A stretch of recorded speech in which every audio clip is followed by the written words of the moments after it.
bonjour. Bonjour. Je suis très heureux de vous recevoir dans le cadre de cette émission destinée à la formation, notamment en prise de parole en public médiatique.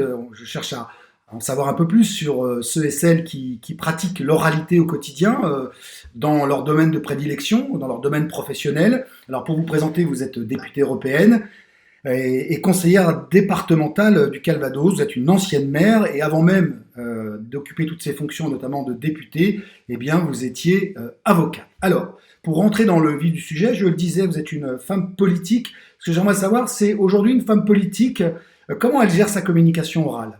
La femme politique a besoin de davantage s'exprimer maintenant et il faut qu'elle soit l'égale de l'homme, même quand il s'agit de parler et de s'exprimer. Et c'est pas facile parce qu'elle doit d'abord arrêter de s'excuser d'exister. Et donc penser que si on l'écoute, c'est parce qu'elle a quelque chose à dire. Et donc ça c'est important parce qu'elle aura même quelque chose à dire d'intéressant et d'intelligent. Et ça je pense que c'est quelque chose qui est nouveau parce que effectivement la vie politique en général a été construite par les hommes et pour les hommes. Or maintenant les choses ont changé et donc les femmes ont la parole. Alors, je voudrais aussi vous interroger sur ce qu'on entend beaucoup, voire quasi tout le temps, c'est que finalement les gens, hein, les citoyens, n'entendent plus vraiment la parole politique, tant elle se répète et tant elle est complètement dénuée de sens. Vous, qui êtes une jeune femme politique, hein, je le rappelle, vous avez eu une vie professionnelle avant, comment vous concevez la vie politique et la parole politique? Ben, en fait, je crois qu'il faut être honnête avec soi-même, honnête avec les autres. Et en général, les femmes, elles ont cette chance, ou peut-être parfois cette malchance, mais de devoir faire plein de choses en même temps, plein de choses à la fois. Et donc, je crois qu'elles ne vont pas dire des choses qui n'auraient pas de sens. Et donc, le sens, il est déjà dans leur envie de mener une action politique. Et pour avoir une parole politique singulière, eh bien, en fait, il faut être dans le concret, dans ce qu'on fait, et véritablement vivre ça. Les femmes, elles ont plus de difficultés que les hommes encore aujourd'hui. Hein, il y a un vrai plafond de verre. Et donc, lorsqu'elles s'engagent, elles ne le font pas à moitié. Et en général, elles redoublent d'efforts pour avoir la parole la plus juste possible, la plus courte possible, la plus concise possible, et en essayant de répondre le plus possible aux attentes du journaliste, aux attentes des auditeurs ou des personnes qui vont les regarder à la télévision, des téléspectateurs. Je crois qu'en fait, la femme a encore se fixe en fait la barre très haut. Elle hésite tellement, elle n'ose pas la plupart du temps. Ça ne se voit pas forcément, mais c'est assez compliqué en général pour elle parce que je crois qu'il y a une vraie différence entre l'engagement politique d'une femme qui est pensé, entre son approche dans les médias qui est un peu délicat à appréhender, qui est peut-être moins spontané qu'un homme. Qu'est-ce qu'il faut comme qualité justement pour être une bonne communicante politique? Je crois que ce qui, ce qui est commun aux hommes et aux femmes politiques, c'est que plus que jamais, on ne peut plus raconter n'importe quoi et qu'il ne faut pas faire des promesses en l'air juste pour pouvoir être élu au prochain mandat. Donc je crois qu'en fait, il faut être concret, il faut dire les choses, il faut être transparent, pas forcément avoir envie de faire plaisir.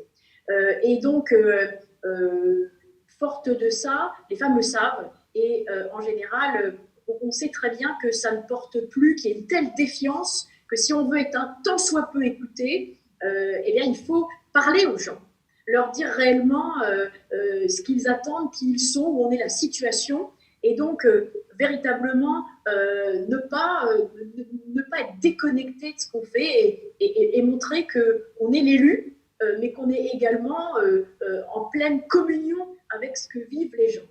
Donc finalement, ce que vous êtes en train de dire, c'est que il faut être au plus proche, hein, de son territoire, au plus proche des gens, comprendre leurs attentes et puis leur dire la vérité. C'est ça, le fond d'une bonne communication politique. Et c'est ce qu'apportent les femmes par rapport aux hommes? Je crois que les femmes ont tendance à avoir un langage de vérité, tout comme les hommes, mais je crois davantage. Il y a un côté sincérité, un côté vérité, peut-être davantage parce que elles savent qu'elles ne peuvent qu'elles n'ont pas forcément droit à l'erreur. Une femme, elle va être beaucoup plus jugée dans son ensemble, au-delà de sa façon de parler, c'est comment est-elle maquillée, comment est-elle habillée, comment est-elle coiffée, tiens, elle a mauvaise mine aujourd'hui, peut-être beaucoup plus qu'un homme. Et donc, elle sait que tout, elle va être passée au tamis, à la fois dans ce qu'elle va dire, dans ce qu'elle va porter, dans ce qu'elle va être, et donc ça fait beaucoup de choses à gérer. Donc en fait, il y a un côté superwoman. Or, il ne faut pas être trop superwoman parce que les gens attendent aussi une espèce de spontanéité. Je pense que la femme, justement, en politique, oscille entre cette volonté, effectivement, d'être un peu l'égale de l'homme en se disant j'y arriverai jamais, et d'un autre côté, de dire bah oui, mais moi, je suis comme toutes les autres femmes parce que j'ai plusieurs vies à la fois et je veux montrer que je vais être là pour les représenter. Alors, ça fait quelques années que vous êtes en politique. Vous avez occupé différents sièges sur différents mandats, comme nous l'avons précisé. Vous vous souvenez de votre première interview? Ah oui, alors je me souviens des premières interviews en tant que mère, il y a 6 ans. Et effectivement, j'étais assez spontanée dans ce que je disais parce que vous venez d'être élue, les nouvelles étaient plutôt bonnes en tant qu'élue, mais on partait de loin avec une commune où il y avait quelques frictions et il s'agissait de rétablir la sérénité. J'ai pas voulu faire beaucoup de promesses, j'en ai fait une.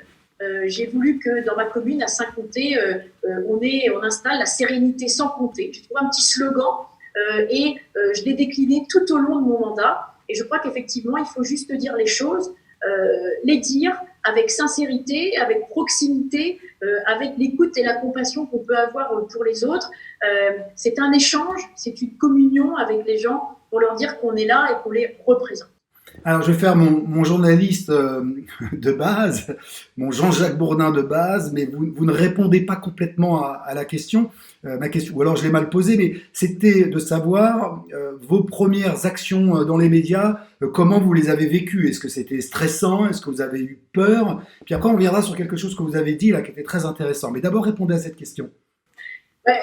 La peur, il y a toujours une petite crainte, je crois. Il y a toujours un stress de ne pas être à la hauteur. Il y a aussi de l'adrénaline.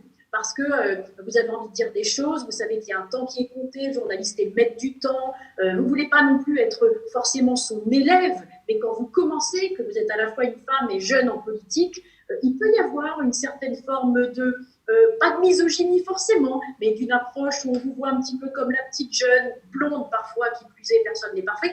Et donc, il faut vraiment veiller à être à votre place, tout en découvrant toutes ces arcanes journalistiques. Donc oui, un peu de stress, je crois qu'il en faut, et ça c'est normal. Il ne faut pas non plus être rongé par un stress qui vous empêcherait de dire les choses. Je crois qu'il faut savoir dire les choses, et surtout être soi-même. On a toujours tendance à vouloir singer certaines personnes qui veulent être un peu nos modèles, en se disant, bah, tiens, là, ce qu'il dit, il faut que je sois comme ça. Il faut faire attention à ça. On doit être soi-même, tous les autres étant déjà pris.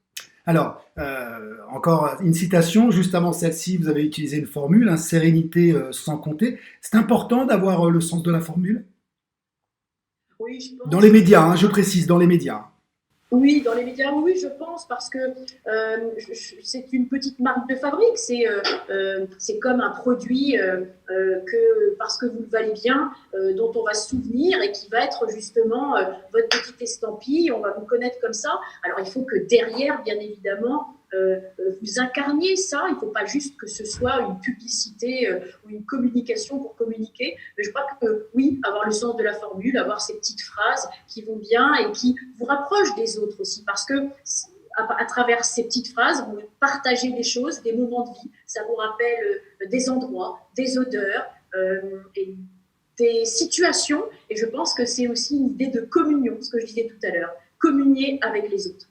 Alors justement, pour vous préparer à trouver cette formule, ou vous préparer à un entretien, vous le faites comment? C'est quoi votre modèle de préparation? Parce qu'on en a tous un. Vous êtes à l'aise dans quoi quand on vous fait une demande médiatique? Comment vous faites pour vous préparer à ce rendez-vous?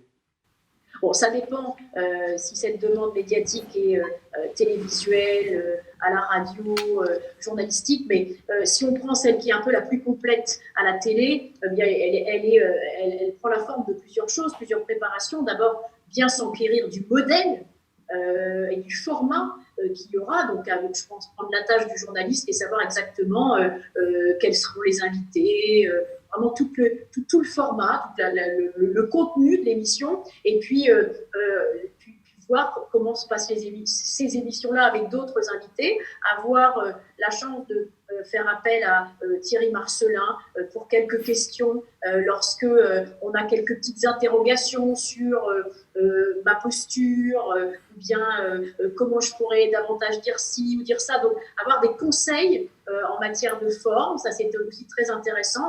Le sens de la formule, on le développe grâce à des experts comme Thierry Marcelin ou d'autres. Et puis, bien évidemment, s'entraîner, parler aux autres et effectivement être aussi soi-même et accepter que ce ne soit pas parfait, en tout cas pour soi, mais que ça ressemble, que ce soit fidèle à ce qu'on est. Merci d'avoir cité mon nom 2 fois. Je considère que communiquer, c'est répéter. Normalement, là, tout le monde devrait se souvenir de mon prénom et de mon nom. Avant qu'on termine cet échange, cet entretien, j'aimerais savoir comment vous faites, parce que je sais que vous travaillez quand même sur des sujets très lourds, notamment au Parlement européen, et que ces sujets très lourds durent très longtemps, que vous n'êtes pas seul, mais quand vous êtes en posture de devoir les communiquer, lorsqu'on vous attend évidemment pour en savoir plus, et là je parle des journalistes qui cherchent à en savoir plus, comment vous faites pour expliquer de façon simple des choses qui sont plutôt complexes?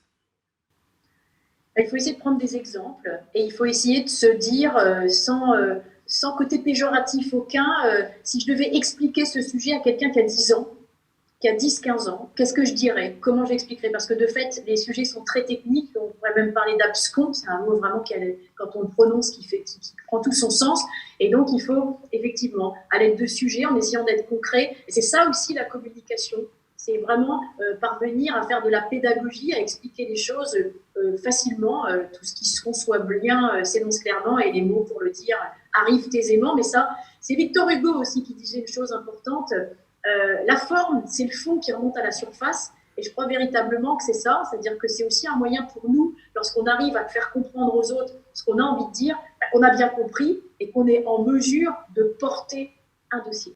Alors, vous avez cité Victor Hugo, et juste précédemment, la citation, c'était Nicolas Boileau, sur ce qui se conçoit bien s'énonce clairement, et les mots pour le dire arrivent aisément.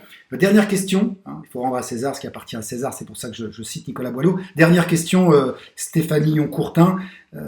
Donnez-nous 3 conseils, tiens, à ceux qui voudraient, une femme qui voudrait se lancer en politique et qui va être amenée à devoir communiquer à l'oral dans les médias, face à des journalistes. Donnez-lui 3 conseils pratico-pratiques. D'abord, ne t'excuse pas d'exister. Ça, c'est très important.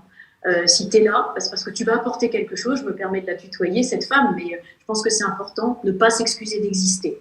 Et de ne pas se dire un autre ou une autre devrait être là, c'est pas ma place. Donc être légitime, oser prendre la parole, oser dire les choses et oser se dire que ce qu'on va dire est intéressant, intelligent et qui doit être dit. Et puis soyez vous-même. Donc effectivement, avoir des modèles tout en réserve, en relativité, en se disant malgré tout, il y a moi et personne d'autre ne pourra me copier parce que je suis unique et ça c'est important. Très bien, donc si je reprends bien vos 3 conseils, le premier c'est ne pas s'excuser d'être là, le second c'est oser et le troisième c'est travailler sa singularité, tant sur le fond que sur la forme. C'est bien cela ? Ça. Merci beaucoup Stéphanie Yoncourtin, merci de vous être prêtée au jeu de ces questions et de nous avoir apporté à la fois vos lumières, votre expérience et aussi vos fameux conseils. Merci à vous. Merci, au revoir.